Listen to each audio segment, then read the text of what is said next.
विधानसभा निवडणुकीत लाडक्या बहिणींमुळे महायुतीची राज्यात सत्ता आली। त्या लाडक्या बहिणींची नाराजी आता स्थानिक स्वराज्य संस्थांच्या निवडणुकीत महायुतीला परवडणार नाही। त्यामुळे लाडक्या बहिणींची ई-केवायसीची प्रक्रिया तुर्तास थांबवली आहे। ऑक्टोबरचा लाभही पुढच्या आठवड्यात दिला जाणार आहे। आपण या संदर्भात अधिक माहिती घेऊयात आमचे प्रतिनिधी शिवाजी शिंदे यांच्याकडून।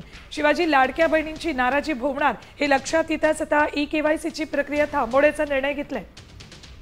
सुवर्ण, नक्कीच स्थानिक स्वराज्य संस्थांच्या निवडणुका ह्या पुढच्या महिन्यात 1-2 महिन्यात येऊ घातलेल्या आहेत आणि या सगळ्या प्रक्रियेमध्ये कुठेही लाडक्या बहिणींची नाराजी ओढावून घ्यायची नाही अशीच भूमिका सरकारची दिसते। त्यामुळे तुर्तास तरी ही जी केवायसी आहे ती थांबवलेली आहे। आपल्याला माहिती आहे गेल्या 3-4 महिन्यापासून लाडक्या बहिणींचा लाभ अनेक बोगस लोकांनी घेतलेला आहे। त्यानंतर ई केवायसी ही प्रक्रिया सुरू झाली आणि जवळपास राज्यभरातून 56 लाख महिलांनी योजनेसाठी अर्ज केले होते आणि यात ज्या 4 असलेल्या महिला आहेत या सगळ्यांना यातून वगळण्याची प्रक्रिया सुरू झालेली आहे। परंतु स्थानिक स्वराज्य संस्थांच्या निवडणुका आता येऊ घातल्यामुळे तुर्तास या ई केवायसी वरती ब्रेक लावण्याचा निर्णय सरकारने घेतले असल्याची माहिती सूत्रांकडून मिळते। ठीक, धन्यवाद शिवाजी या संपूर्ण माहितीसाठी।